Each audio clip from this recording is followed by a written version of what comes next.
Mientras Gran Pajatén, en el edificio 1, que es el que hemos trabajado el año pasado, es de la sociedad Chachapoyas, que se desarrolló en el siglo XII después de Cristo, mucho después de los moches.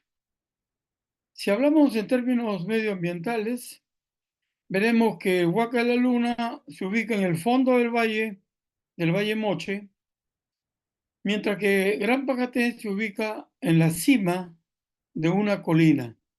Y eso es característico en la arquitectura Chachapoyas, por cuestiones de de buenos vientos, buenos aires, eh, prefieren vivir en la cima de los cerros y no en el fondo de los valles por cuestiones de enfermedades.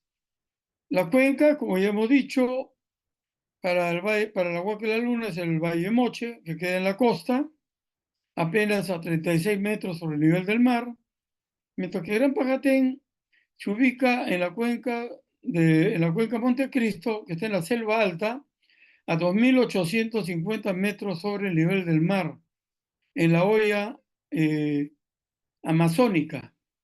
Ya está en la selva alta, que nosotros llamamos también Rupa Rupa. Pero de acuerdo a Holdrich, en las zonas de vida, la Huaca de Moche está en el desierto de secado subtropical, mientras que Gran Pajatén se ubica en un bosque pluvial montano tropical.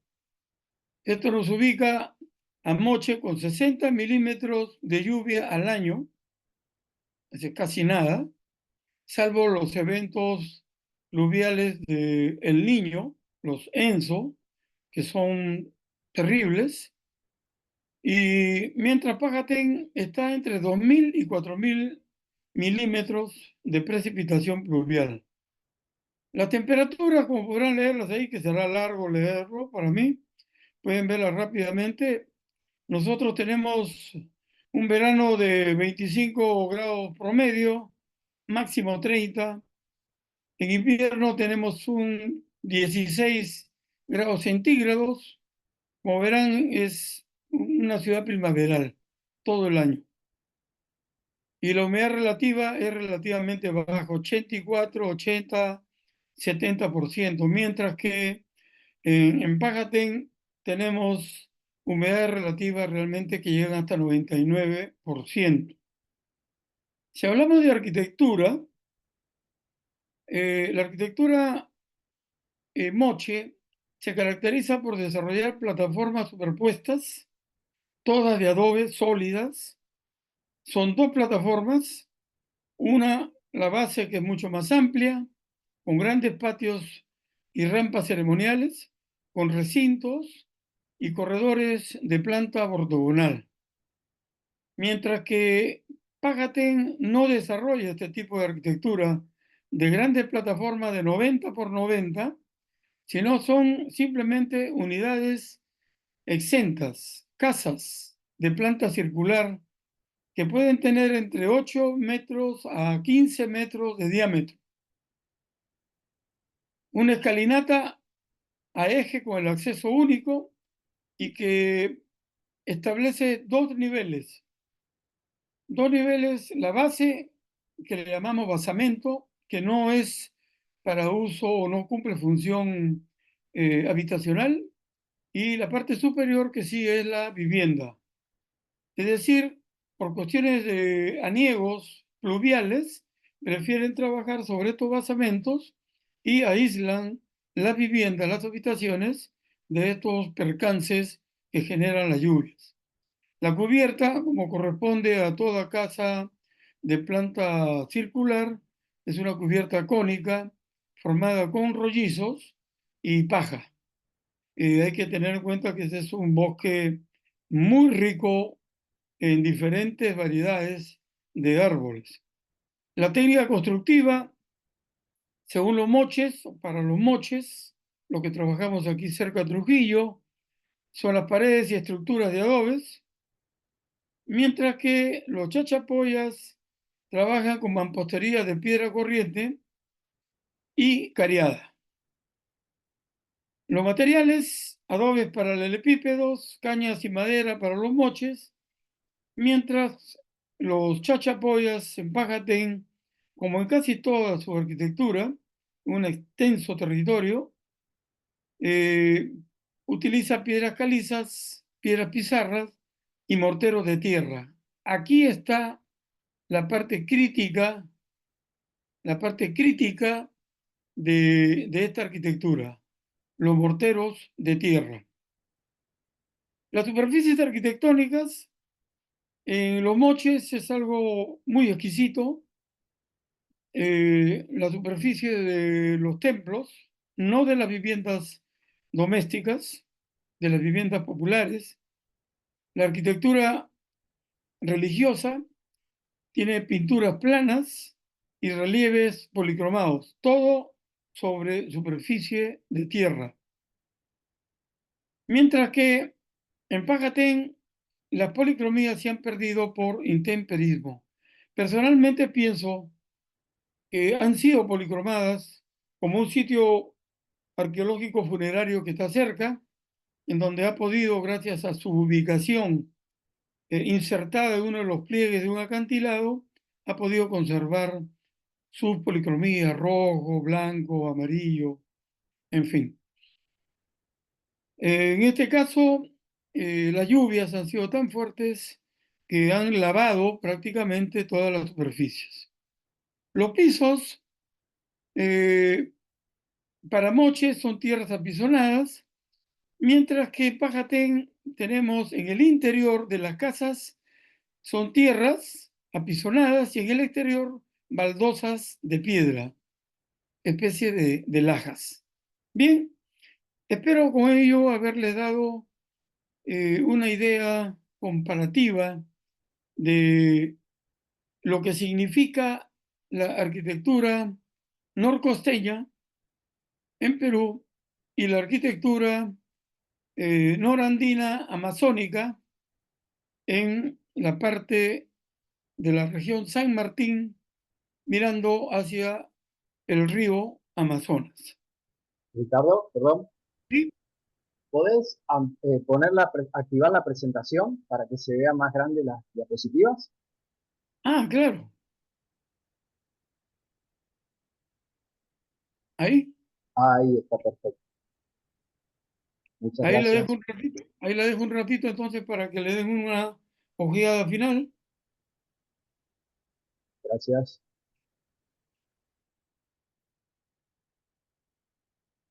Espero que esta comparación sea bastante clara. Son características del suelo distintas y condiciones meteorológicas, climatológicas totalmente diferentes. Mientras que en uno todo es seco, en el otro todo es húmedo. En la zona de Gran Pajatén y todos los sitios arqueológicos, que son muchos, Papaya, Cerro Central, en fin, no hay un espacio que esté seco. Todo está completamente humedecido, reblandecido y con suelos en permanente erosión. Nuestra preocupación eh, como investigadores de las condiciones arquitectónicas y las condiciones meteorológicas, las condiciones geográficas nos llevan siempre a trabajar con un criterio arqueométrico, es decir, con biólogos, con químicos y sobre todo con ingenieros en materiales. Tenemos un equipo bastante interesante en la medida en que hemos logrado que estos profesionales, felizmente jóvenes, en física, en química y en biología, se interesen por la arqueología. Y eso nos ha constituido un núcleo de consulta permanente para otros proyectos que se desarrollan en la costa norte de Perú, que son muchos. Entonces, aquí, por ejemplo, para nosotros es importante en este juego de mallas y de establecer cómo se van definiendo los suelos, el elemento más preocupante en mi concepto es el limo. Del porcentaje de limo depende la consistencia de los morteros, es decir, de las mezclas o las argamasas. Otro aspecto importante en este aspecto, en este punto, es la toma de muestras. La toma de muestras no la hacemos arbitrariamente, la hacemos en equipo y sobre todo bajo la dirección del ingeniero de materiales, que es quien tiene la voz constante y sonante de cómo debemos establecer las cantidades que nos permita tener con resultados cuantificables de elucidos, de morteros. Por ejemplo, en Huaca de la Luna, el elucido tiene 55% de arena, 30% de arcilla y 15% de limo. Los lugares en donde hemos encontrado 60% de limo son los más frágiles y los que evidencian una mayor fatiga de material. En los morteros, es decir, en las argamasas que se han usado para asentar los adobes, tenemos nosotros esos resultados que ven ustedes ahí, 60-30-10, lo cual son bastante aceptables. Sin embargo, si vamos a Gran Pajatén, en el edificio 1, podemos ver una diferencia. Hay un 19% de arena y es lógico, la arena está en el río y el río está lejos. El traslado de arena para nosotros significa 6 horas, una bolsa de 40, 50 kilos, 6 horas de caminata en subidas y bajadas. La arcilla está sobre 31% y el limo en 50%. Por eso que muchas veces encontramos las paredes prácticamente piedra sobre piedra. Estas son las fichas que hacemos en todo nuestro trabajo, porque son los resultados que cuando se analizan en equipo, en bloque, nos dan eh, conceptos y conocimientos para revisar, para resolver o para consolidar. No vamos a entrar en estos detalles, simplemente ven ustedes la forma como desarrollamos nuestras fichas, siempre en ese sentido apaisado, que por diagramación nos resulta más cómodo y de mayor espacio para la información que manejamos si lo utilizáramos en un formato vertical. Esta es una vista panorámica de las huacas de Moche. Ustedes tienen el Cerro Blanco, que de forma cónica, en la falda del Cerro Blanco. ¿Están viendo el cursor? ¿Se Sí, nota el cursor? sí, sí. Sí, sí, Ricardo. Sí, sí, se ve. Gracias. Este es Huaca de la Luna, el templo mayor de los Moches, el Vaticano de los Moches.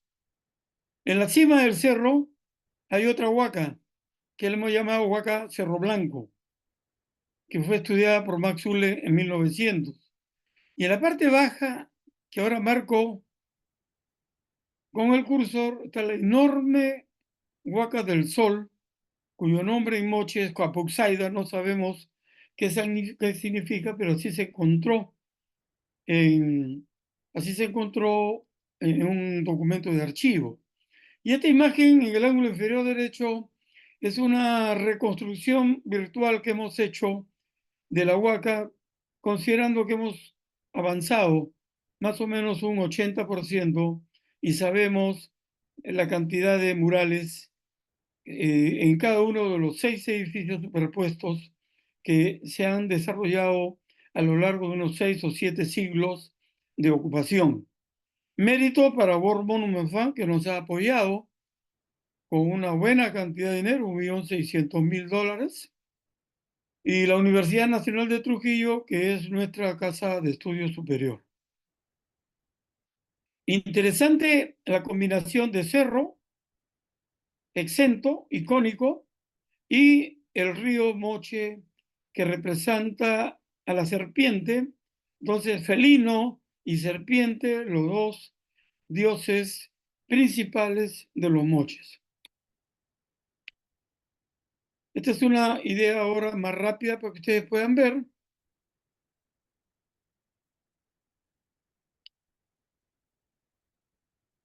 La ubicación de las tres huacas, y entre la Huaca de la Luna y Huaca del Sol se extiende la ciudad Moche, una ciudad de planta ortogonal con calles que van de sur a norte, de este a oeste, una complejidad urbana bastante interesante y que incluso tiene avenidas, lo que México llama las calzadas, que son de 7 u 8 metros de ancho y que unen con criterio ceremonial ambos edificios.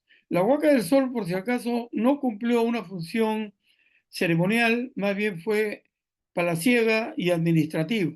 La Huaca de la Luna estuvo dedicada totalmente a la religión y sobre todo a los sacrificios humanos como ofrenda a la deidad de las montañas, que es el Alec que en quechua se llama Apu. Nosotros en lengua muchic le llamamos Alec Pong.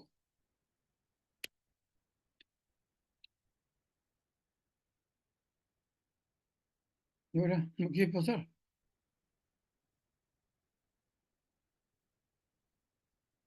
Este es el aspecto de la huaca de la luna. Cuando recién comenzamos, ahí pueden ver algunos puntos de evaluación en toda nuestra, ahora está completamente cubierto. Y más o menos hemos llegado a establecer condiciones meteorológicas desfavorables en función a los vientos alisios que vienen del sur y que acarrean no solo arena, sino también todo tipo de material particulado como hongos. Nosotros en los aires de nuestras huacas tenemos 12 tipos de hongos debidamente clasificados por el biólogo. Aspergillus, Aspergillus, en fin, dejemos esta parte para otros. Esta es una idea que les puede sugerir la superposición de, del último edificio que estoy marcando con el cursor, que apenas se ve, queda muy poco de él, el penúltimo, el antepenúltimo edificio y el trasante penúltimo edificio. Es decir, uno, dos, tres, cuatro edificios superpuestos y de acuerdo a la tesis de Max Zule, debajo de este cuarto edificio deben haber dos más que todavía no hemos podido ubicar. Pero como ya tenemos programado hacer una cala eh, hasta el estéril, ahí veremos si realmente se encuentran las evidencias de esas dos probables edificaciones. Estos adobes enormes que ven ustedes aquí tienen 96 metros de largo por 60 de ancho por 21 centímetros de alto. Si reparan, son múltiplos de 0.3 y se ubican en esta parte baja.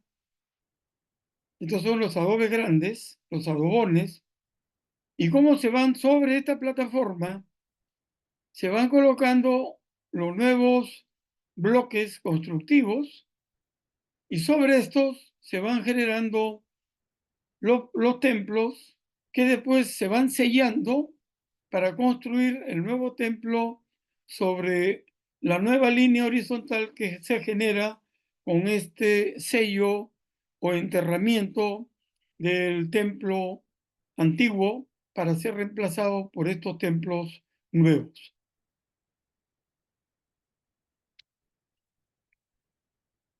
Esta es la fachada principal de la Huaca de la Luna, escalonada, responde a un concepto totalmente estructural.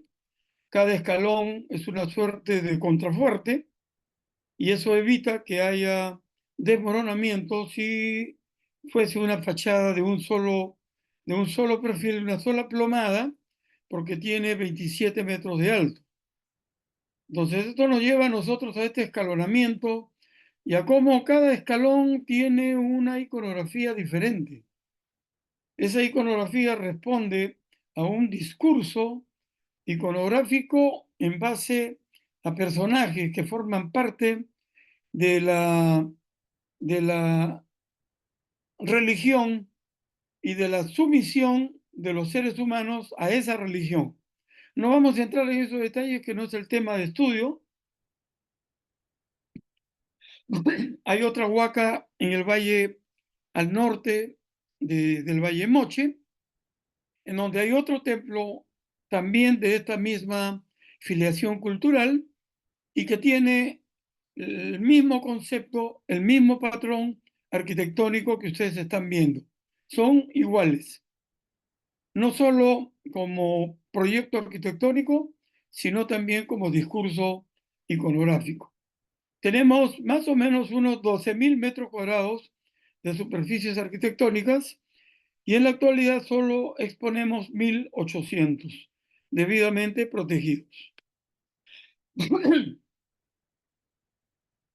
En esta imagen, ustedes deben advertir la imagen del ángulo superior derecho, en donde gracias a un trabajo de, de una arqueóloga y física francesa, Wright,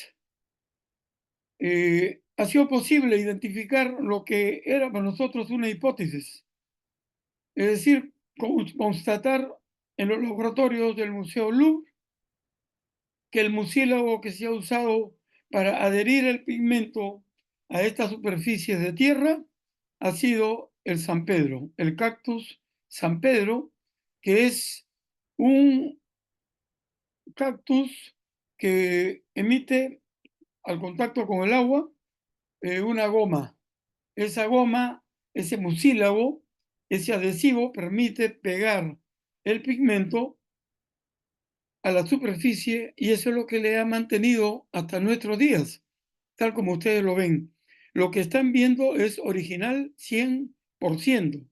Aquí no hay restauración, solo hacemos la conservación, la estabilización del status quo tal como lo encontramos. No vayan a pensar que ha habido un pintor que con pincel y pigmento han reintegrado los colores y los han completado. Tal como lo hemos encontrado, así lo estamos conservando y manteniendo. Entonces, el viento, como le dije al principio, es nuestro principal enemigo. Este elemento que ven ustedes todo erosionado, es lo que llamamos corrosión, que es diferente, perdón, corración, que es diferente a corrosión. La corrosión es un término geológico que significa la alteración de la superficie lítica por impacto del aire y los elementos que acarrea como cuarzos, feldespatos, arena, en fin. Entonces, esta es una forma de cómo podemos explicar cómo a 7 kilómetros está el mar donde está señalando el cursor y desde el mar el viento acarrea toda la arena hasta nuestros dominios. Por eso que en este sector sur está prevista la colocación de una serie de cortavientos, es decir, mallas que permitan pasar el viento pero reducir la velocidad y que vayan quedando los materiales particulados que quedan en el trayecto. Esto es algo que también nosotros nos preocupamos mucho por la calidad del suelo. Nosotros tenemos un pozo a un costado de la huaca un pozo que fue hace mucho tiempo hecho por un brujo. Ahí tenía su consultorio para sus pacientes, quedó abandonado. Nosotros tuvimos conocimiento de la existencia de ese pozo, lo reabrimos y lo trabajamos y ahora lo usamos para extraer agua. Es el agua que usamos para los trabajos de restauración, de conservación. Entonces, aquí, por ejemplo, les muestro cómo mensualmente, y vamos haciendo promedios anuales, cómo fluctúa la napa freática, cómo desciende o cómo sube a lo mucho 9, 11 metros. Sube a 9 en los meses de enero, febrero, marzo hasta abril, que es cuando llueve en la sierra. Después, el resto de los meses baja y se queda a 11 metros de profundidad. Eso nos da a nosotros una certeza y una tranquilidad que la humedad capilar no es ningún peligro para la arquitectura que ustedes acaban de ver. Lo que sí estamos preocupados es que el agua que estamos extrayendo como muestras, el ingeniero químico está encontrando un cambio del agua blanda al agua dura. Está ganando en una mayor cantidad de sales y eso no es bueno para Trujillo, porque en Trujillo la cosa está mucho más fuerte, más pronunciada, en donde los magnesios y los sulfatos son cada vez más altos. Este es nuestro laboratorio que hemos implementado en el museo de sitio. El museo de sitio no solo es museo, tiene su zona de investigación, de gabinete, de depósitos y sobre todo de laboratorios de química, de física y de cerámica. De tal manera que los cerámicos que son exhumados en una campaña inmediatamente son trabajados. Tenemos un promedio de 140 cerámicos anuales como resultado de este trabajo. Y hacemos todos los trabajos que nos podemos pretender a través de este caballero, que es el ingeniero Iván Vázquez, y que con mi tesis doctoral hicimos un túnel de viento con ventilador, con anemómetro, etcétera, y logramos hacer una evaluación para ver más o menos un promedio de pérdida de masa por impacto eólico, generando exfoliación y corrosión superficial. Lo que sí para nosotros es un punto maniático, pues somos maniáticos, es en el monitoreo. Todo monitoreamos, hasta los residuos sólidos. Y este cuadro sí que es importantísimo. No voy a tener mucho tiempo para explicarlo. Un ingeniero ha hecho un muestreo bajo mi dirección en la fachada principal del templo, en donde hemos cogido adobes, mortero de asiento con lo que se han ubicado los adobes, el mortero que se ha usado para los relieves y para los pisos, las mezclas.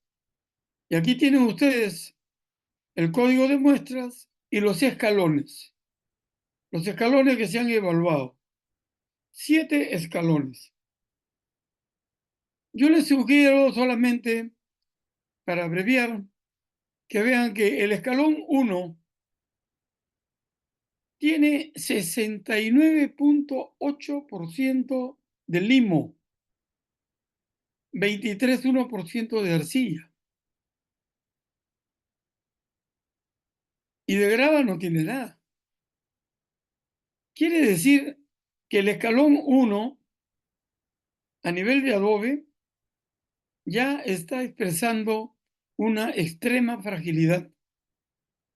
A nivel de mortero de asiento, el escalón 1, en la muestra 10, está expresando 68,33% del limo. Igualmente, tanto adobe como mortero son frágiles. Y si vamos a los relieves, encontramos algo parecido. La única ventaja que en los relieves hay un componente alto que es la arcilla a 41%. Eso le ayuda al relieve a ser más resistente. Y los pisos, igual, tenemos 58%, 58,6% de limo con 34,3% de arcilla. Los demás porcentajes están dentro de los estándares de buenas condiciones. Esto nos da una idea importante. Si nosotros queremos investigar la arquitectura arqueológica, tenemos que investigar los suelos arqueológicos. Tenemos que establecer sus caracteres, las condiciones hídricas, las características eh, de, de granulometría. Son suelos arcillosos, francamente arcillosos, que es lo que nosotros realmente queremos establecer. Y es así como, haciendo un resumen de lo que han visto anteriormente, pueden ustedes notar el porcentaje de limo en el adobe y el porcentaje de limo en el piso. Es interesante cuando nosotros trabajamos con estos triángulos y vemos si son suelos arenosos, francamente arenosos, y después cuando entramos a los adobes, entramos a lo más importante, que es la difracción de rayos X, que es una de las evaluaciones no destructivas y que nos permite saber, por ejemplo, que el adobe gris es el más frágil porque tiene mayor cantidad de arena. El adobe marrón es el más resistente porque tiene más albacita, tiene un mayor contenido de arcilla. Y el amarillo, este es un término intermedio, no es ni muy frágil ni muy resistente, y es así como podemos decir, por ejemplo, que las tareas de impuesto que hizo la población para construir su templo, aquellos que trabajaron en el adobe gris probablemente no fueron agricultores, fueron otro tipo de comunidades, pero que sí contribuyeron a construir el templo mayor de los Moches, la Huaca de la Luna. Pero insisto, por difracción de rayos X establecemos que el adobe marrón es el más resistente, y esta es la forma como uno comienza a establecer eh, estos correlatos de las fases de los tipos de componentes. Entonces vemos, por ejemplo, el C es un cuarzo de estructura hexagonal, el D es una hilita de estructura monoclínica, y el F es una albita calcita ordenada de estructura triclínica. Entonces, en conclusión, cuando vemos adobes grises, debemos tener cuidado para la conservación que vamos a hacer, sobre todo si vamos a aplicar algún tipo de producto químico que trabaja con la arcilla, pero no trabaja con la arena. Y si el mayor porcentaje de ese adobe es arena, con seguridad ese producto químico no va a tener buenos resultados. Todos estos trabajos de análisis, de observación, análisis, identificación, de diagnóstico, nos lleva a nosotros a tener eh, cierto cierto conocimiento que nos permite hacer este tipo de trabajo. Como pueden ver, hemos hecho una anastilosis en este muro. Hemos podido retirar adobes por bloques, por etapas, y de esa manera los adobes, como pueden ver, a pesar de ser muy frágiles, debidamente consolidados, nos permite retirarlos, recomponer estructuralmente el muro y salvar los problemas de desfase y sobre todo, de precolapso que tenían algunos de estos muros.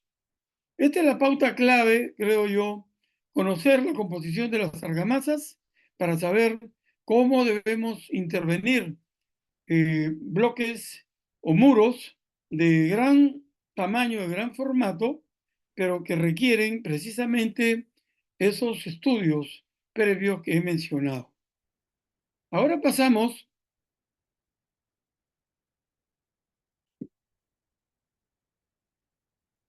ahora pasamos a Pajatén y rápidamente porque el tiempo nos va a ganar. Los chachapoyas se ubican en la hoya amazónica en los Andes orientales, en la parte oriental, en la franja que da al Atlántico. Es una zona totalmente selvática. El Gran Pajatén es el nombre que le pusieron cuando fue descubierto en 1963. Y estos son los íconos, los relieves en piedra y que yo creo y estoy convencido que fueron en algún momento policromados, como sí estuvieron o están todavía policromados los relieves parecidos a estos en el sitio conocido como Los Pinchudos. Este es el edificio 1 que tiene en la parte delantera de la escalinata y del acceso único, tiene una huanca, que es una señal de jerarquía, que la podemos incluso ver en esta reconstrucción hipotética, recomponiendo incluso de cómo pudo haber sido la cubierta. Ese es el gran farallón donde se ubica eh, todo este conjunto de arquitectura eh, urbano arquitectónico y funerario. Cuando digo funerario me refiero a los pinchudos que se encuentran en uno de los pliegues, en uno de los pliegues de estas geologías, producto del ciclinal y el anticlinal en las épocas de emergencia o en la época en que emergen los Andes. Este es el plano de Bajatén en 1967. Ahora se han descubierto más de 100 de estas edificaciones gracias a los vuelos LiDAR. Y aquí ustedes tienen una idea de cómo se ubican estos edificios de planta circular totalmente cubiertos por estos bosques secundarios. Una prueba más de ello, estas son fotografías que hice hace mucho tiempo. Cada entrada de expedición significa una limpieza innecesaria solamente para hacer fotos, pero detrás de toda esta vegetación, de estos helechos, de estos musgos, de estas pequeños arbustos, lo que algunos llaman el sotobosque, se encuentran, por ejemplo, algunos elementos iconográficos importantes, como este cóndor, que apenas puede ubicarse. Yo lo ubico porque lo conozco. Aquí están las alas, y esta es la cabeza del cóndor con el pico hacia el sur. Este es un relieve, un sector de un cerro central, otro centro urbano arquitectónico que está al otro lado del río Montecristo y que está mostrándonos el peligro que representa toda esta vegetación, este bosque secundario que arranca las estructuras y destruye las iconografías. Una idea de las exploraciones arqueológicas que se hizo en el año 65-66 es el primer proyecto científico que se desarrolla bajo la dirección del célebre arquitecto Víctor Pimentel Gurmendi. Él fue firmante de la Carta de Venecia. Es nuestro ícono, tiene 96 años y está lúcido y siempre listo para una conferencia. Es impresionante la lucidez que tiene nuestro querido Amauta. Y aquí tienen ustedes la limpieza que hicieron en su momento de la parte externa de este muro y de la parte interna del mismo muro, en donde hicieron esta exploración que fue realizada por otro gran arqueólogo peruano, lamentablemente fallecido, Duccio Bonavia.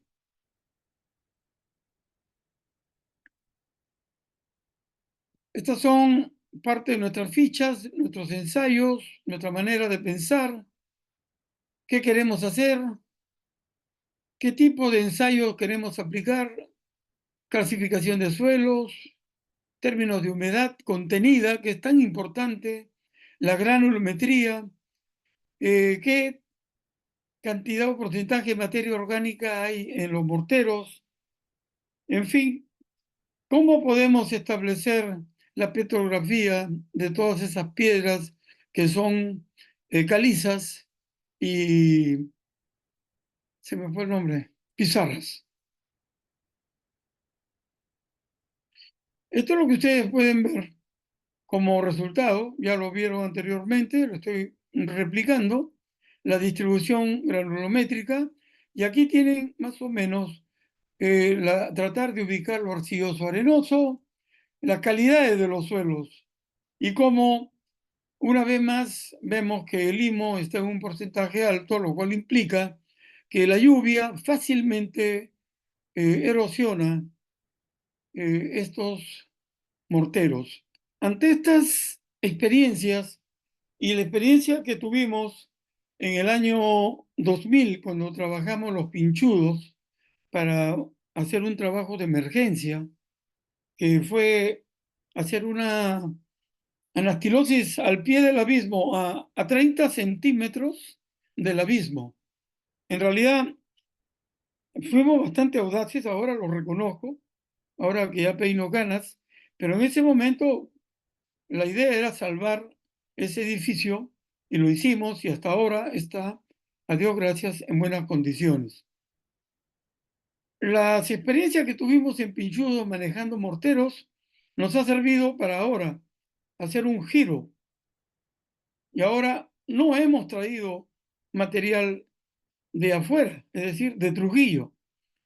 En el mismo lugar, conociendo el tipo de materiales de construcción que se han usado, hemos buscado a lo largo del río Montecristo, desde la parte alta, desde la playa, que es otro sitio arqueológico, hasta Papayas, que es otro sitio arqueológico, y hemos ubicado canteras, de tal manera que hemos usado un solo tipo de arcilla, hemos usado un solo tipo de arena.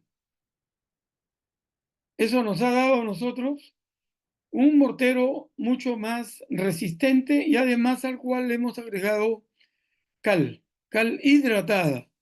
Cal hidratada durante 20 días, cal que ya se compra en el mercado como hidratada, pero además la hemos tenido sumergida 20 días en cilindros y posteriormente se ha mantenido la hidratación cuando hemos preparado los morteros.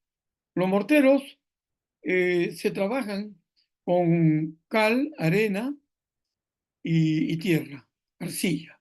Y siempre vamos viendo el pH de estos materiales. Eso es importante. Aquí pueden ustedes notar eh, algo que es muy importante. El cilindro azul, échenle una miradita al cilindro azul y fíjense que hay arena en el interior y el agua que está escurriendo es agua limpia. Nosotros lavamos la arena antes de usarla. No aceptamos que aunque la arena sea de río, eh, sea arena limpia. La lavamos, la batimos y después la arena la dejamos secar y ella nos permite mezclarlo con la arcilla y con la cal. La cal ya tiene suficiente agua. Entonces, las mezclas salen en un porcentaje de agua, en un volumen de agua, no porcentaje, un volumen de agua que no genere contracciones a la hora del secado. Y siempre procuramos que el secado sea bajo sombra para que la velocidad de la evaporación no sea rápida y sea más bien lenta, y de esa manera las contracciones por dilatación de la arcilla no signifiquen ningún riesgo. Estas son las muestras que hacemos y las sometemos a las pruebas de diferentes tipos, como la gota de agua, por ejemplo, o la bolita de arcilla, que es una fórmula tan conocida. La preparación del mortero, como verán, se hace sobre plásticos, no hay contacto con el suelo natural y siempre mantenemos este tipo de trabajo en orden, y el personal es lugareño. El personal es lugareño. A ellos los preparamos, los capacitamos y los tenemos así como mano de obra calificada ya como auxiliares, y algunos de ellos que han mejorado han desarrollado más como asistentes. Lo más duro de este trabajo es desde la playa hasta Pajatén, son 6 horas a través de bajadas y subidas, cargándolos en estos costales. Este es el trabajo más difícil y esto es lo que eleva el costo del metro cúbico de material para hacer la consolidación del edificio 1 de Pajatén. Estas son nuestras fichas.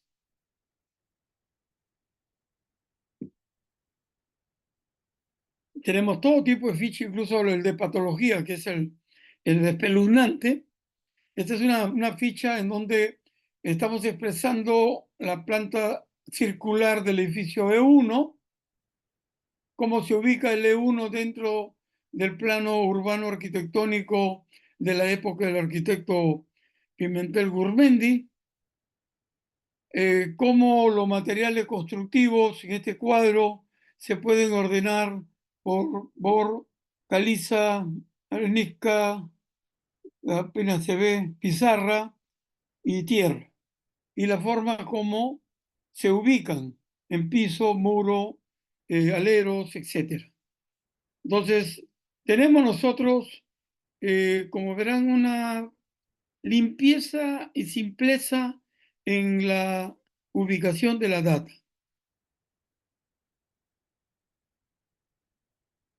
Simplemente para que vean ustedes cómo organizamos nuestro trabajo. En el año 2024 hemos trabajado todo el sector norte de una mitad que estoy señalando más o menos con el cursor. En toda la línea verde hacia abajo es lo que vamos a trabajar el próximo año. Y todo lo que está en gris más la escalinata es lo que se ha trabajado en el 2024. En este año 2025 hemos ingresado para hacer un monitoreo del trabajo del 2024. Para nosotros el monitoreo es básico. Y aquí una breve semblanza de lo que es un trabajo de anastilosis en un sitio tan crítico, caótico, en donde el apuntalamiento preventivo es necesario. Como verán, no es sofisticado, es lo más rural posible, no es un espacio, me olvidé mencionar, para llegar a Pajatén son 4 días desde Trujillo.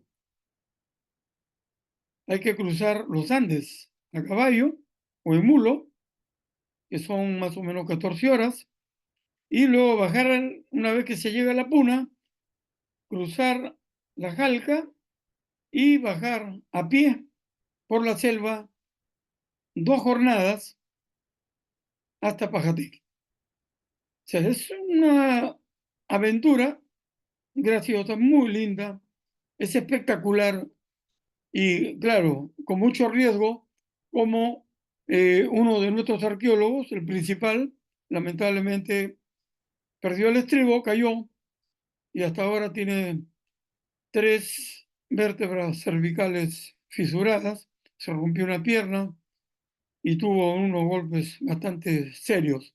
O sea, es una aventura, pero hay que tener protocolos de seguridad que parece que no se cumplieron tampoco, como debió ser.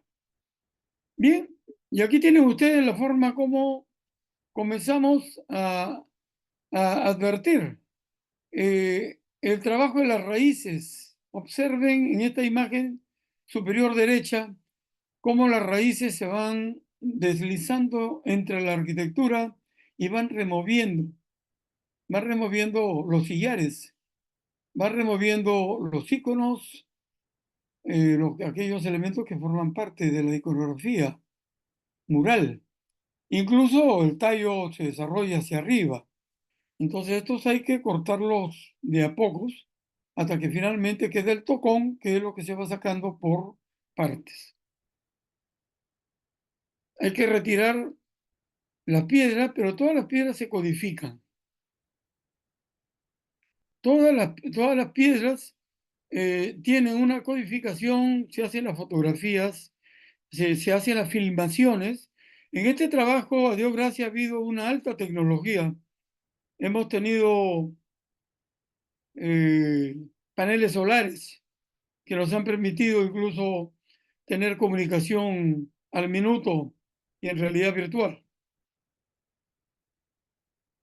Esta es más o menos la idea que ustedes pueden tener del trabajo hecho, de cómo las piedras se van reponiendo progresivamente de acuerdo a los calcos, de acuerdo a las fotografías, de acuerdo a las filmaciones. En las noches se hacía una revisión en el televisor, en la pantalla se hacía una revisión de todo lo que se iba trabajando y contrastando con el antes, el durante y cómo que debía quedar después.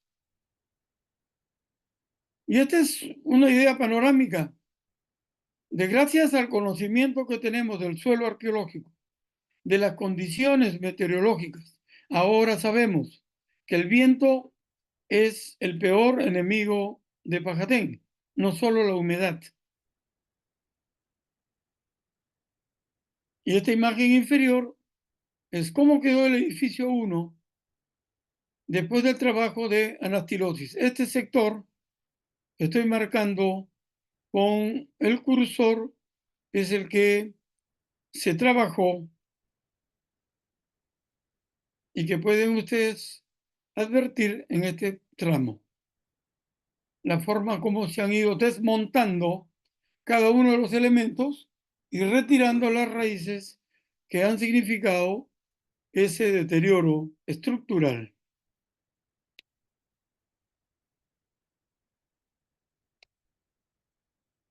Y es así como finalmente hemos logrado en la parte central, que es la escalinata, no se ha hecho ningún trabajo de reposición, simplemente limpieza, y el piso, pueden notar, tiene liberadas las baldosas, es decir, el piso exterior ha sido cubierto con estas piedras planas, mientras que el piso interior de la casa ha sido de tierra apisonada. El sector norte, oeste y el sector, perdón, este y el sector oeste a la mano que estoy marcando con el cursor. Como verán, lo importante es que, y voy a leerlo, la observación, el análisis y diagnóstico de los suelos arqueológicos permite ubicar canteras de tierra y arena de similar textura, composición y color, aprovechando el mismo contexto geográfico para elaborar las nuevas mezclas que permiten estabilizar las estructuras e iconografía. Esto es lo que como autocrítica no hemos hecho en los pinchudos y vamos a hacerlo. El próximo año vamos a corregir ese pequeño detalle. ¿Por qué? Porque no tuvimos idea, no calculamos bien la cantidad de arcilla que íbamos a utilizar y hemos tenido que buscar arcillas de otras características y por eso que hemos logrado finalmente un acabado con 3 tipos de colores en arcilla.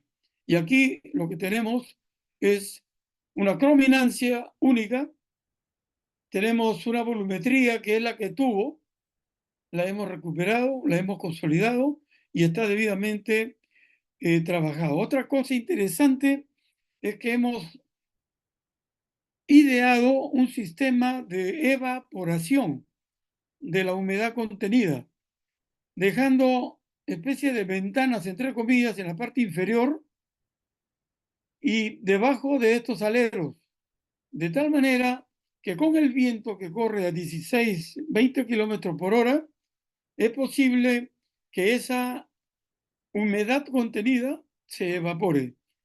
Se ha podido constatar en este año, en julio, que se ha hecho ese monitoreo y hay realmente esa posibilidad. Y la otra, que sin dudas, y estoy convencido de ello, cada una de estas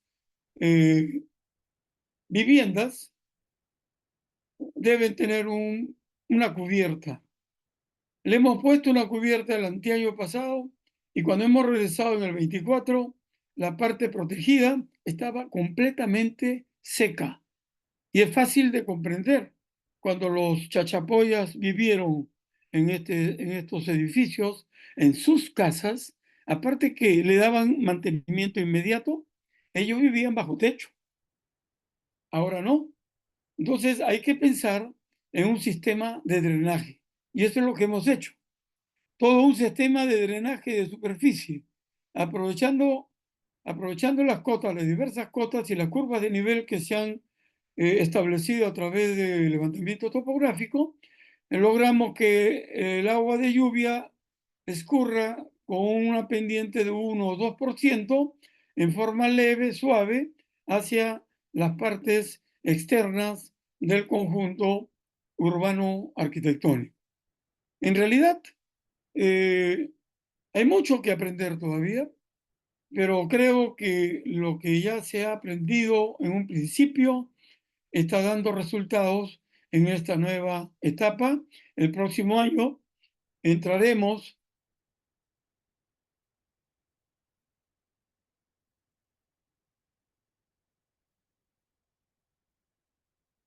me perdí, disculpe,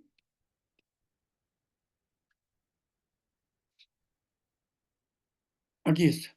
El próximo año, en el 2026 y el 2027, vamos a trabajar todo este sector verde y la parte interior.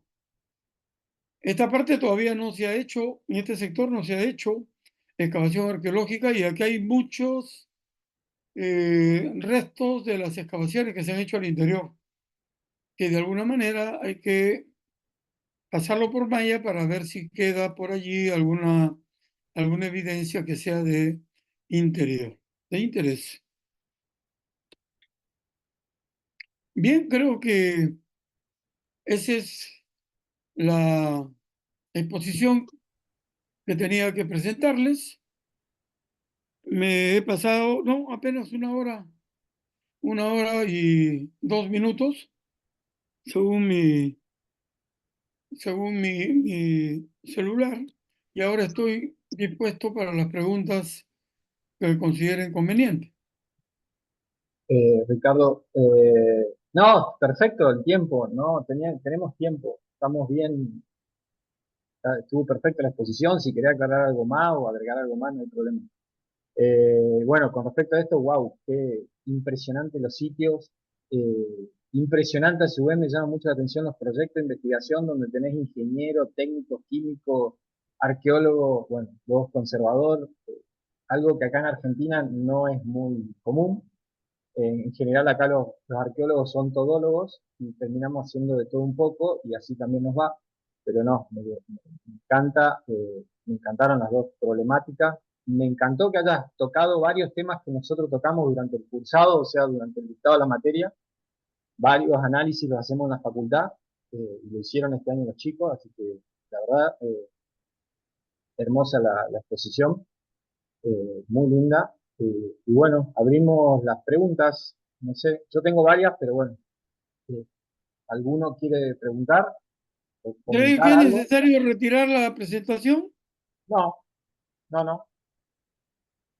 para verle su rostro, para saber quién me pregunta? Ah, bueno, eso sí, si querés ver las caras,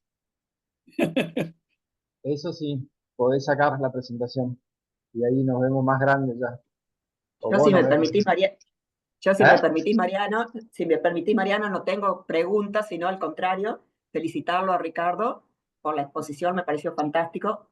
Yo soy geóloga, Ricardo, no soy arqueóloga, pero estoy en la cátedra de suelo también para geólogos, y con Mariano compartimos, y Laura compartimos el laboratorio y las determinaciones que hace, y me encantó la aplicación que tiene todo lo que usted explicó para justamente para tanto la geología como la arqueología, y cómo se usa tanto la geología como la arqueología, cómo tienen que trabajar en forma conjunta. Y que, como dice Mariano, que vean los chicos que están conectados la importancia que tiene el suelo para la arqueología y todas las determinaciones que hacen, que vean que no es algo de que está en el programa y que hay que hacerlo nada más, sino la aplicación que tiene, que es sumamente importante. Quería felicitarlo a Mariano y a Laura por estas charlas que son siempre muy lindas, y bueno, alentarlo para que sigan, porque la verdad que son muy provechosas para los chicos. Y a ustedes agradecerles obviamente su participación. Gracias, Marilén. ¿Alguna, Gracias. alguna duda, pregunta, comentario? ¿Alguno de los chicos que están cursando, chicos y chicas que están cursando?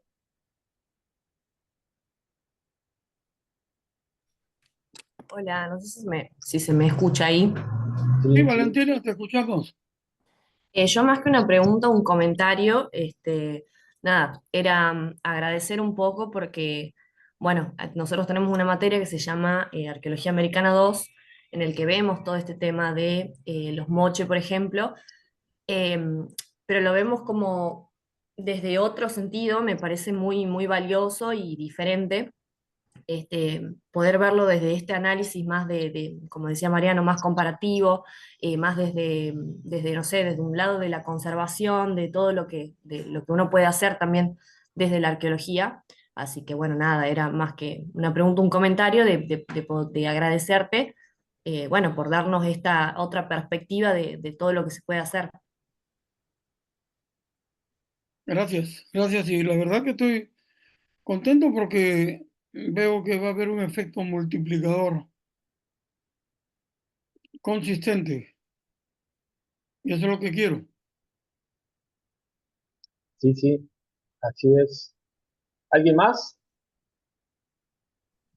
Yo tengo una pregunta. Dale, A ver, voy a prender la cámara un segundito. terminaste. Este, bueno, ¿se escucha ahí bien? Sí, Sí. perfecto. Este, no, quería saber más o menos qué impacto social general, yo creo que ya se había hablado un poco ahí en la presentación, pero a gran escala en cuanto a difusión y etcétera, en cuanto a esa estructura, la última, porque a mí me salió en varias redes sociales la imagen de la estructura sola sin ningún tipo de contexto, y es más, incluso sin el proceso de anastilosis del que estábamos hablando, yo pensaba que eso estaba así, me parecía muy raro, entonces, bueno, más o menos cómo se evalúa ese impacto social a partir de, porque es muy visible, tiene una agencia importante el lugar, y bueno, eso, y bueno, también de nuevo, terrible el trabajo porque encontrarte un laburo que sea tan interdisciplinario y que, bueno, que genere tanto conocimiento científico, como dice Mariano, este, por ahí muy útil acá para la arqueología de Tucumán. Y yo creo que ustedes ustedes los jóvenes, tienen que pensar que si no se trabaja con especialistas y si no se trabaja a los especialistas, pues es otro detalle. Hay que, hay que formar al especialista en lo que nosotros queremos. No es fácil, hay que trabajar con geólogos jóvenes que tengan experiencia y cuando ellos se sienten útiles ante la historia y uno los hace ver como personas importantes en las decisiones y en las definiciones y en los resultados después de varios años. Entonces, traerle una botellita con agua de un pueblo y decirles, ten la bondad, hazme un análisis para ver si estas aguas sirven o no. Porque el arqueólogo que llega del extranjero a un sitio arqueológico ve el agua de una acequia completamente transparente, dice que rica agua, cuando termine mi trabajo me doy una zambullida ahí. Entonces, yo tomé mi muestra de agua, regresé a Trujillo y resulta que estaba llena de coliformes fecales. Estaba con excretas rebalsando. Le enseñé los resultados del análisis al arqueólogo, que era de Harvard, y se dio cuenta. Le dije, estas aguas no pueden ser utilizadas para conservar el monumento, así que tienes que comprar tu agua destilada, porque ellos ven su economía. Y uno ve que hagan los trabajos con los materiales que corresponden, pero no por ahorrar vamos a estar introduciendo aguas contaminadas. Por eso que lavamos la arena y por eso que lavamos la tierra, para quitarle el material orgánico. Estoy trabajando en este momento una huaca y ha pasado por ese examen. Parecía que tenía algo de material orgánico, pero no, está en buenos niveles. ¿Por qué? Por una otra razón que ustedes deben también conocer. A veces la administración quiere demostrar su eficiencia y hace las compras inconsultamente. De repente uno llega al sitio y ya tiene la tierra puesta ahí, y ya tiene la arena.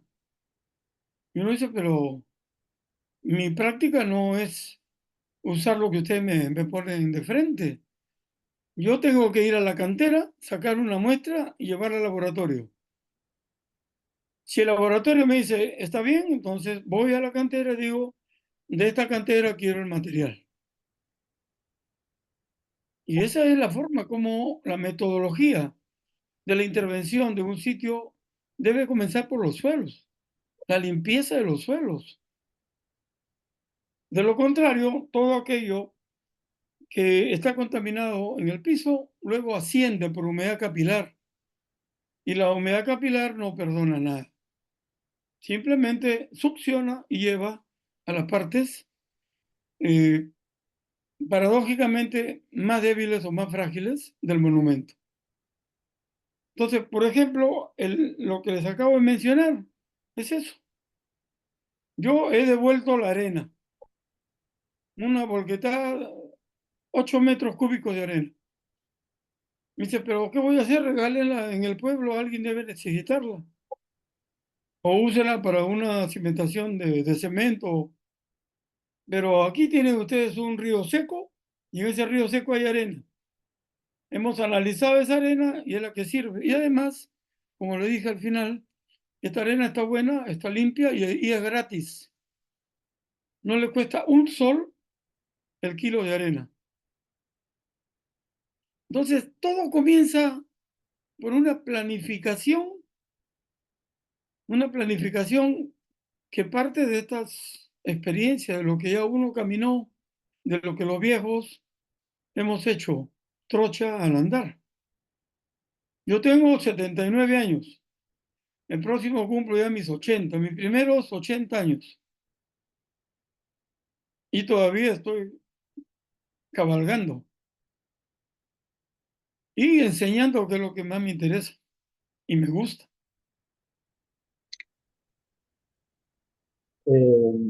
¿Alguien más? No, yo no sé si se ha entendido la primera parte de la pregunta nomás. Era si había algún tipo de impacto social a nivel de difusión, por ahí que no es tan preciso del lugar, o no sé qué opina Usted. Contacto, no te entendí esa parte. ¿Contacto con quién? Claro, porque hubo el sitio, el último sitio de la Huaca que estamos viendo, salió por muchos lados en redes sociales. Ah, En, ya. yo la vi Pajatén te y refieres, Pajatén. claro, y no tenía información sobre el trabajo sobre todo la anastilosis que se había realizado, y no había ningún tipo de información, salvo, bueno, se ha encontrado esta estructura en este lugar.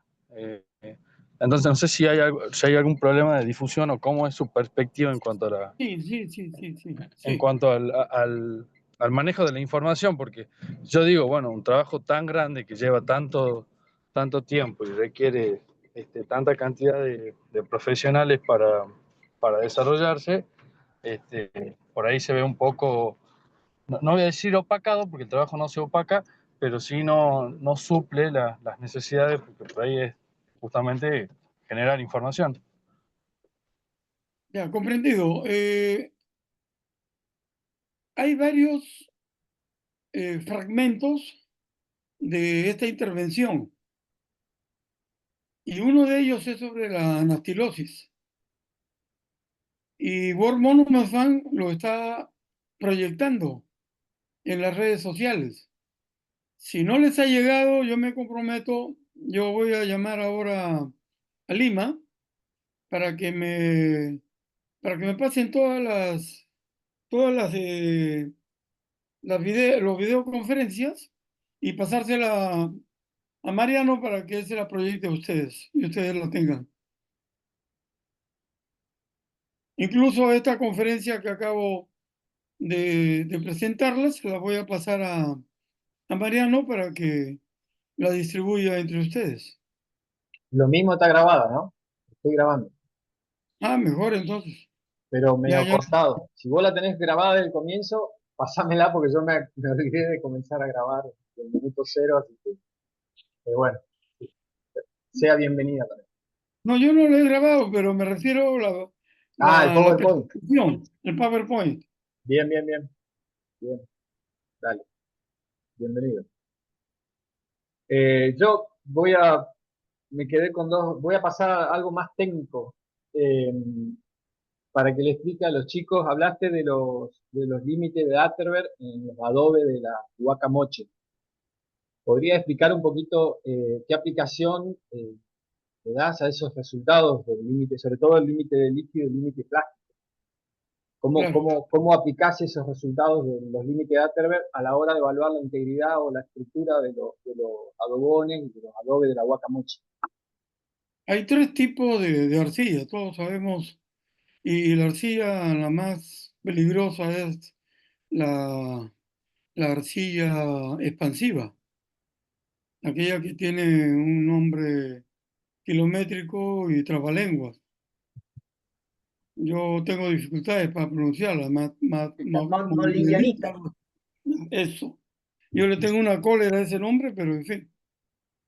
Eh, eh, Determinar las calidades y sobre todo los límites líquido y plástico es fundamental porque de ello depende la cantidad de arena que vas a usar y el tipo de arena. Tienes arena gruesa, tienes arena fina y arena media. Entonces, ¿cómo controlas los niveles de contracción de la arcilla? Entonces, los límites de Atterberg te dan una pauta y eso significa eh, saber hacer los morteros. ¿Cómo tienes que preparar? Ustedes también le llaman morteros, ¿no? Porque a veces se confunde la palabra mortero de la mezcla, la argamasa con el cuenco en donde se hacen las mezclas. Entonces, yo creo que simplemente es eso, manejar la, la, la cacerolita y tener el golpe preciso para saber cuál es el límite apropiado y saber usar las arenas, saber usar las arenas. Por ejemplo, si yo quiero porque cuando uno prepara una mezcla, dice, esto va a ser para asentar adobes o para asentar piedras. La masa, la mezcla, ¿la hago con arena fina o la hago con arena gruesa? La hago con arena gruesa porque me interesa el factor textura. Cuando yo voy a preparar una argamasa, tengo que pensar en la textura, tengo que pensar en el color. Lo del color le mencioné hace un instante, que hay que trabajar con un solo tipo de color de arcilla para no tener un arco iris finalmente, porque pico aquí, pico allá. Se trabaja con una sola cantera y esa cantera definida sus calidades, su limpieza sobre todo, entonces esa cantera no se cambia. Cuando nosotros tenemos cantera definida de arcilla y de arena, esas son las que deben llevarnos a nosotros a este tipo de, de seguridad en la combinación. No sé si he sido claro. Sí, sí, sí, La sí, sí. textura es muy importante, la textura. Por ejemplo, si es un enlucido fino en moche, un enlucido fino, simplemente las lagunas, es decir, los lugares donde no hay enlucido original, yo no lo reintegro, lo dejo tal cual. Y no hacemos reintegraciones, aunque tengamos la arcilla que corresponde a ese tipo de lucido. Nuestro nivel de respeto a la autenticidad, a la originalidad del status quo es 100%.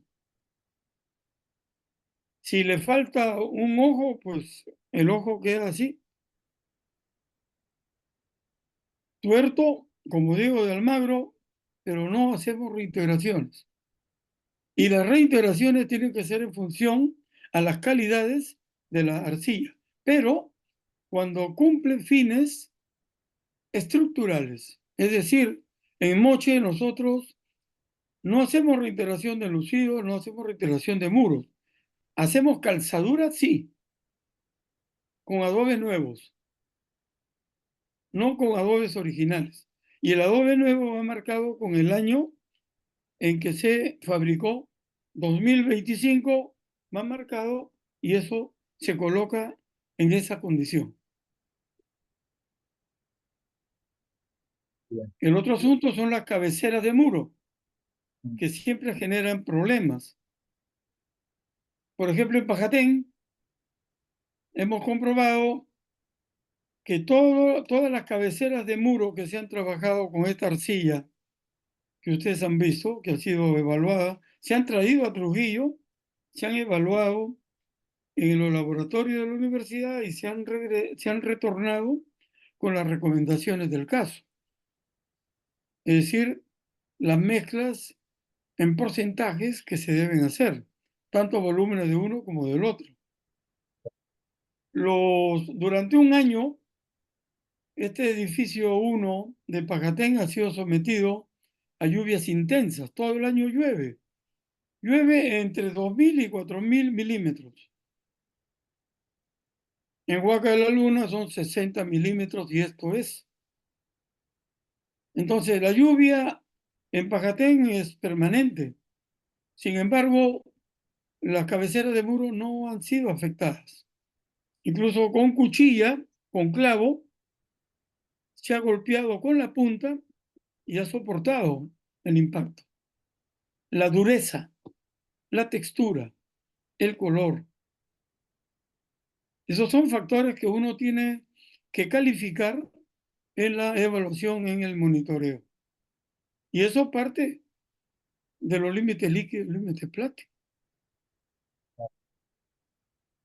Si no tenemos seguridad en ellos, entonces en unos 5 años los resultados van a ser críticos. En los pinchudos ha pasado 25 años. 25 años, maestro. Y los pinchudos han tenido solo un problema por algo que no sabíamos que era duro, el viento. El viento ha erosionado los morteros de arena, tierra y cal que hemos puesto en la parte baja de un mausoleo. En el 23 que hemos llegado hemos visto, ¿y qué pasó aquí? Estaba igual como estuvo en el 2000. Es decir, hueco. Las piedras ligeramente separadas entre ellas. Entonces ahí hemos tenido que hacer otra evaluación y en eso estamos. El viento. Hay un viento en Pinchudos.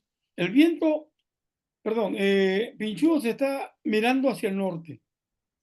Los mausoleos, los personajes, los idolillos, están mirando al norte. Pero los vientos van de este a oeste y otro viento de oeste a este. Tenemos doble viento en determinadas horas. Recién sabemos ese comportamiento eólico y entendemos cómo debemos trabajar, porque del norte no viene ningún viento.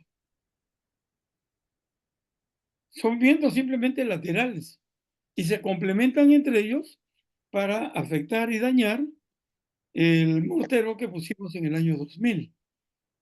Entonces, todas esas evaluaciones y monitoreo nos permiten ahora tener más seguridad en lo que tenemos que hacer en adelante.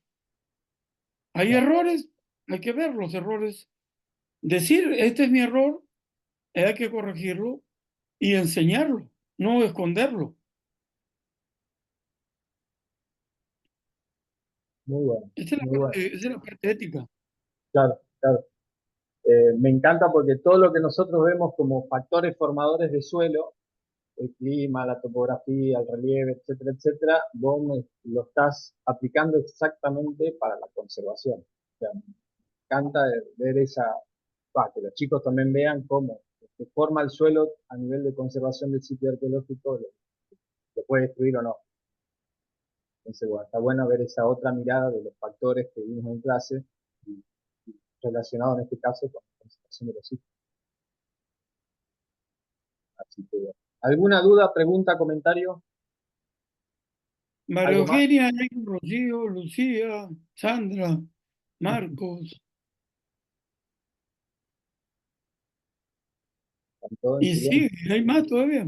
Y hay más. Tuvimos 29 participantes, a pesar de que se inscribieron 50, por el feriado me parece que estuvieron solamente 29. Y yo, Hola. ya que los chicos no se animan a preguntar, no, me gustaría que quizás les explique a los chicos, sobre todo los que no hayan cursado suelo todavía, por qué destacó tanto usted que la presencia o los grandes contenidos del limo afectan tanto cuando hablaba de la textura, de la forma que tiene el limo estructuralmente, porque es un material muy erodable y porque es tan peligroso la presencia de grandes cantidades de limo que se daban en un sitio y no en el otro. Quizás a los chicos eso no les quedó muy claro. Sí, el limo no tiene el- la calidad de la arcilla de aglutinante. Y tiene una forma laminar que hace que Sí, sea un material muy erodable. acuérdense que a la hora que pasan por la malla, en la granulometría, el limo es la etapa previa a la arcilla. La arcilla pasa por la malla 200. El limo está en la malla anterior. Pero el limo, en cuanto se pueda prescindir de él, mejor. Si tiene limo, pues simplemente en los porcentajes manejables. Pero para ello está la arcilla y la cal. Nosotros usamos la cal, como dije, como un elemento cementante. Es como la pozzolana, el cemento italiano, el cemento romano, ¿no? De la época romana. Es una arcilla volcánica muy resistente y eso es lo que nosotros tratamos de generar aquí. Hay que descubrir en algún volcán o en lo que fue un volcán este tipo de arcillas volcánicas que son muy buenas para los trabajos de conservación. Pero el limo es muy frágil, es polvo. Sí, sí. Bueno, te leo 3 comentarios, Ricardo, porque hay gente que se está retirando. Bueno, Ya, el primero es Soraya Montero, dice excelente trabajo, muy interesante. De Ivana Melotti, muchas gracias, me debo retirar, pero agradezco la posibilidad de participar y aprender. Desde San Pedro de Coralao, dice acá en el norte de Tucumán, Milagro López y Pablo Sánchez, guías de sitio del Museo Arqueológico, dice excelente explicación. Y por último, Leonis Junior Santos da Silva, dice muchas gracias por la charla, profesor. Así que, muy bien. la verdad, Allora, finito. sí, Hemos terminado a las 9:39. sí, 11:39 Hora de y la media, mañana. justo lo que habías calculado tú, Mariano. No, yo te dije, tenés 2 horas tranquilo, manejate en esas 2 horas como puedas, pero salió excelente, la verdad me encantó. Bueno, ya te conozco hace muchos años, me encantó que hayas accedido y que hayas aceptado la invitación. Mucha sabiduría, conoces mucho de conservación de sitios, entonces me parece que la idea de invitarte fue que también cuentes un poco, como dijo Marilén, que cuentes un poco eh, sobre la conservación y esa visión de los suelos arqueológicos, pero desde el punto de vista de la conservación. Nosotros los Sí, 3 años anteriores hablamos solamente de un poco más del contexto arqueológico, del sitio, de los suelos, desde el punto de vista ontológico también, pero nunca habíamos visto los suelos desde el punto de vista de la conservación, así que me parece muy, muy, muy interesante, me encantó la charla y bueno, obviamente muchísimas gracias por haber aceptado. oye, Mariano, Jimena Mariano, Sánchez. Jimena ¿Cómo? Sánchez Mariano, también lo me llamaré. acabo de acordar, esta tesis de Cuyo Sí. es sobre Angualasto. Ah, bien, bien, bien. Qué bueno. Por eso que me han calificado para ser jurado titular de esa sustentación, esa defensa de tesis. Bien, Es bien, sobre bien. Angualasto, ya me acordé. Revisando Argentina, ya me estaba pasando a Salta y no, ya regresé a San Juan. Bien, bien. Acá Jimena Sánchez levantó la mano. Jimé, ¿querés decir algo? Ah, Jimena, sí. Adelante, Jimena, te escuchamos. ¿Qué tal? ¿Cómo estás? Bueno, yo me presento, soy guía de turismo, ya no estoy en la arqueología plenamente. Sí estudié hace bastante tiempo en Santa María de Catamarca, cuando estuve estudiando como guía, algo sobre cultura regional, las culturas moches, bueno, todo eso. Y mi pregunta concreta es porque nosotros acá en San Pedro de Colalao, en Tucumán, tenemos un sitio arqueológico que se llama Piedra Tallada de Ovejería. Es una piedra que está totalmente tallada, que tiene dibujos, y la pregunta concreta mía es porque esta piedra tiene líquenes y hace mucho tiempo se la limpiaba, se le sacaba esos líquenes. Después los arqueólogos dijeron que eso no tenía que hacerse y siempre como que se ha buscado la forma de protegerla de alguna manera. Ahora esos dibujos algunos se están perdiendo, hay algunos dibujos que no se ven, e inclusive ha sufrido algunas series también de daño, dibujándola o rayándola, inclusive con tiza los dibujos para poder sacarle fotos. ¿De qué forma nosotros, yo como guía, podría recomendar a las personas que van la protección de ese lugar? Esa es mi pregunta. El asunto principal ahí es que es motivo de visita y si se cubre, se pierde el afán turístico.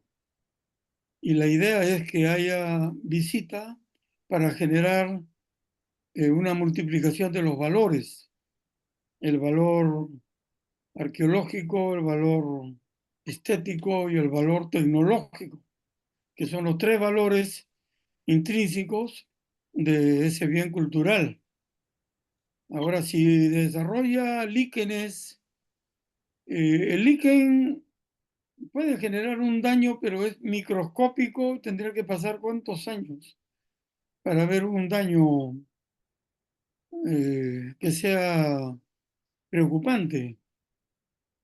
Si quieren presentarlo al turismo, tendría que ponerle un toldo, una cubierta, protegerlo y no solo del sol, fundamentalmente de la humedad.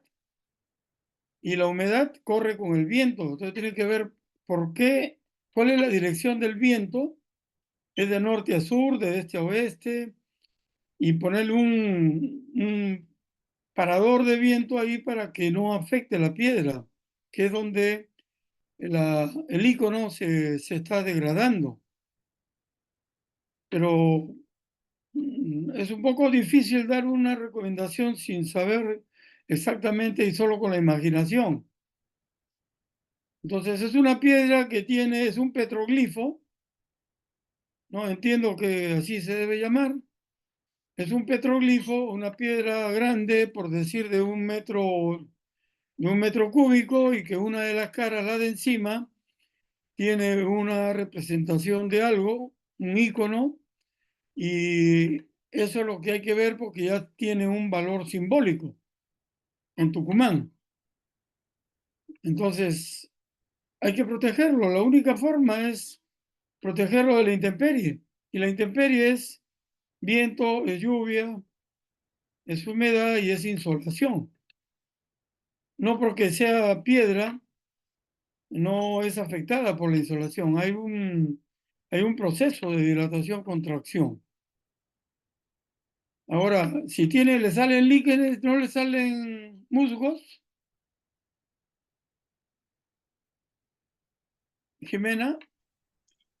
No, solo son líquenes que están pegados a la piedra, que por mucho tiempo se le pasaba como una esponja, inclusive me explicaban. La verdad que yo no vi el proceso de limpieza que se hacía, justamente por la importancia turística que tenía para mostrar los dibujos y para que la gente que vaya pueda ver esas grabaciones que tiene la piedra.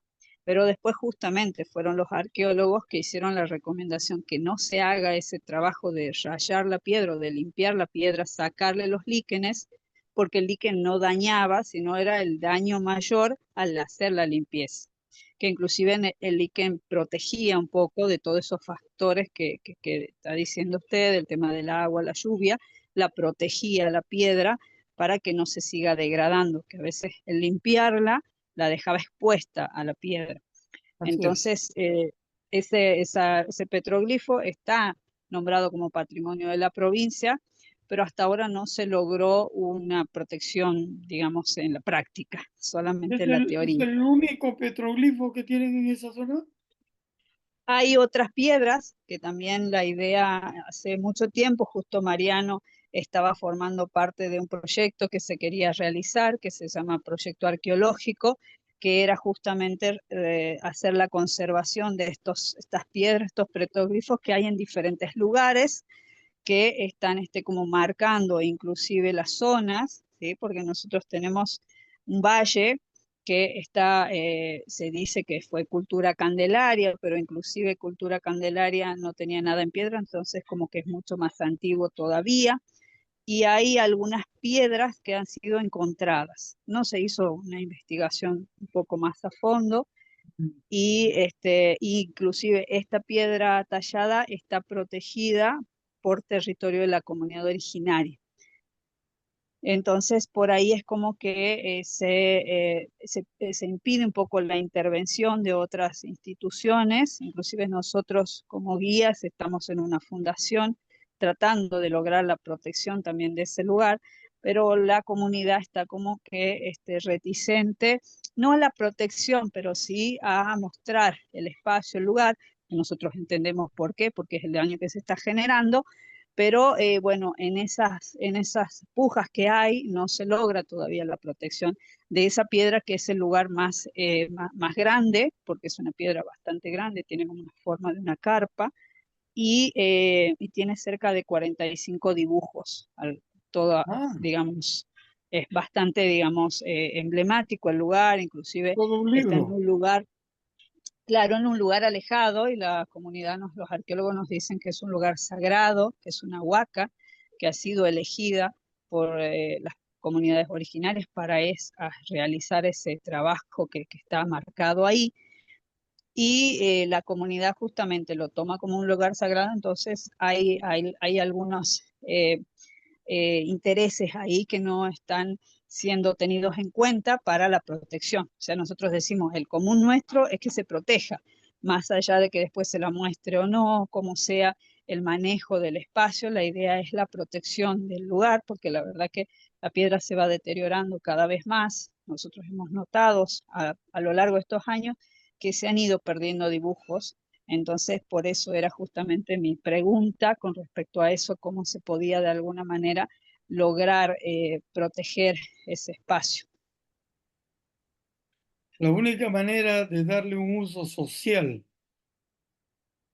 a todos esos dibujos, es como si fuese un libro rupestre, es ponerle una cubierta, diseñar un arquitecto que diseñe lo encierre entre comillas y que lo proteja del viento, de la insolación y de la lluvia. Entonces, automáticamente se van a perder las condiciones que favorecen el crecimiento del musgo, del hongo, del líquen, del helecho y toda la jardinería que puede tener encima, para darle un atractivo turístico y que obviamente es un ingreso económico para la Bien, comunidad. Sí, Hay que pequeño, generar las muchísimas condiciones, gracias por la respuesta. hay que generar las condiciones para que haya un interés por la visita turística, pero que sea totalmente responsable. claro, claro, Así es, claro. Jiménez. Sí, un pequeño detalle, está en plena yungas, o sea, selva, esa piedra. O sea que las condiciones climáticas son bastante complicadas. Y otro detalle es que no hay un control turístico. Por eso generalmente se le dio prioridad al manejo o al acceso del turismo, o el mal acceso que tiene el turismo de piedra.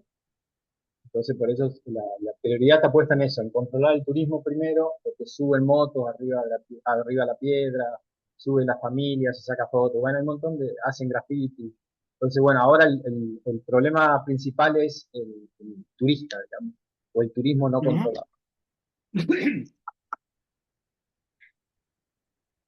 Pero bueno, ya siendo cerca de las 12 o de las 10 de la mañana en Perú, eh, muchas gracias a todos por participar, la verdad muy contentos de la cátedra por la convocatoria, la concurrencia.